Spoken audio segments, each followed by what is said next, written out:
This is the final Chapter 8 overview for the PowerPoint course. Chapter 8 covers integrating, sharing, and protecting your presentations.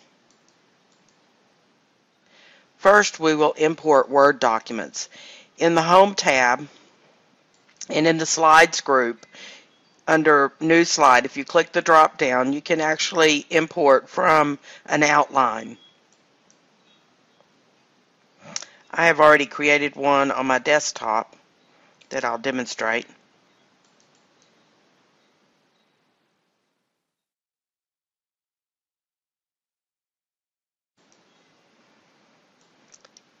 And it uses the styles to create it.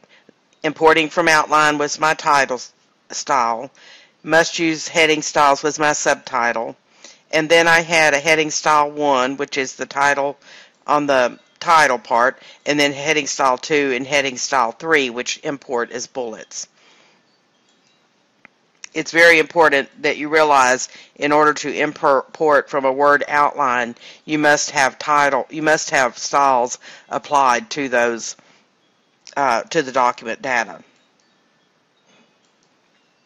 The next thing is the clipboard task pane. You may already be familiar with this in other Word or Excel or other applications in the Office programs. Use copy and paste to copy data from one program to another. So you can copy it from Word to PowerPoint, from Excel to PowerPoint, from Access to PowerPoint.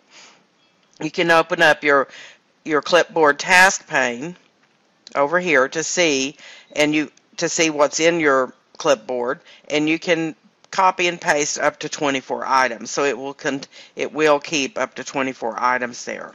So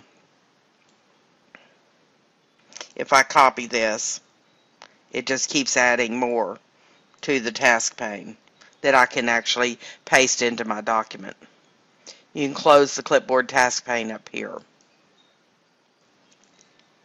The next thing, and what you'll use a lot in this chapter, is the Backstage area, which you can get to that through File. And in this one, we'll learn about sharing, exporting, and changing file types. So in the Backstage area, and that's the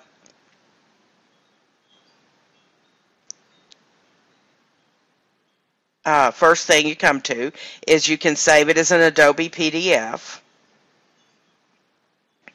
And of course it asks you to save it first before you do that.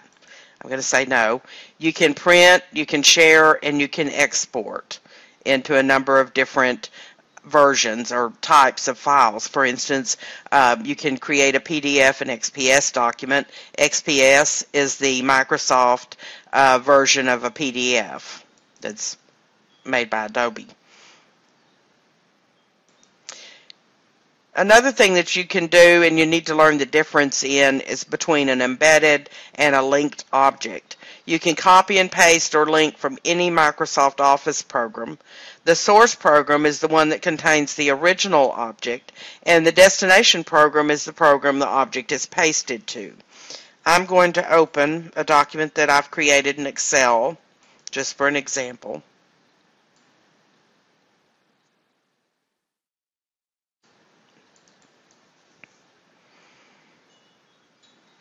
And I can copy and paste this in here somewhere. Find a place to paste it to.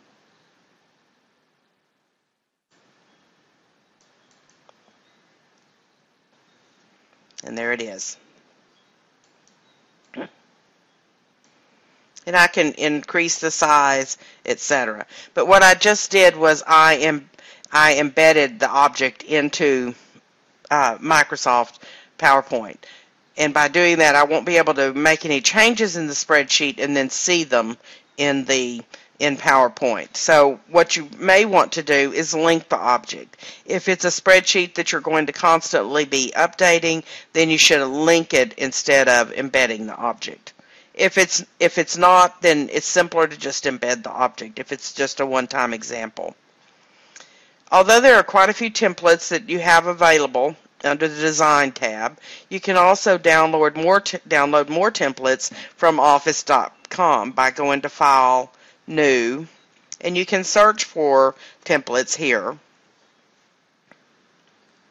Some of them even have video, Publishing at the Lake or Relaxing at the Lake with video. I can click on it and I can create.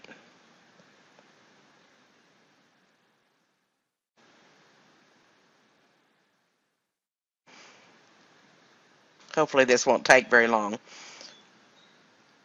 And there it is. I can customize this, and we learned that in the last chapter. And when you customize, you will want to save those to your custom templates, so you'll have it for later use.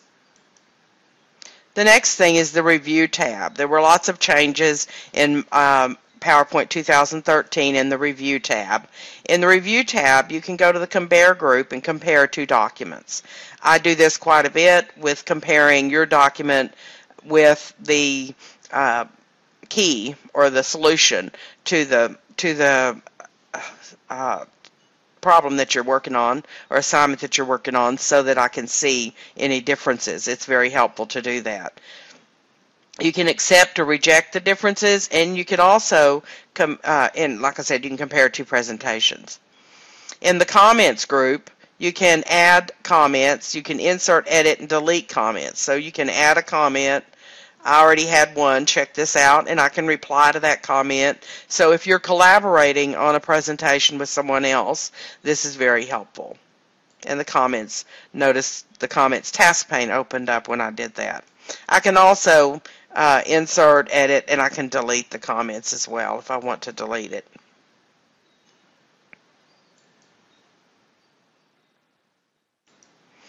The next thing in this chapter, and as I said before, you'll explore the Backstage area quite a bit. If you go to File, you'll notice in the Info tab, you can protect presentations, control what types of changes that people can make to the presentation. You can check for issues, inspect it, like you may want to make sure that it doesn't contain any comments and that the document properties and author's name is there. And you can manage the versions if you have more than one version of it. If you're collaborating, this area is especially important.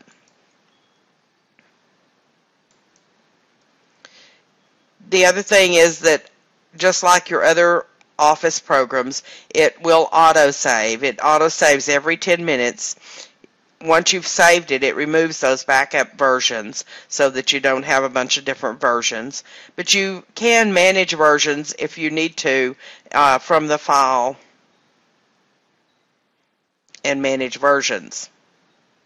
And you can recover unsaved presentations that way. If you've actually messed up and you haven't closed anything, you may be able to save it. You can also customize File tab, and under the File tab and Options area.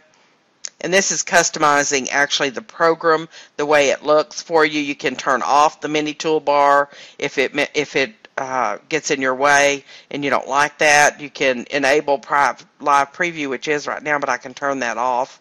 You can put, when you're doing reviews, your username if you don't want that to show up, or if you want to change your initials, you can do that there.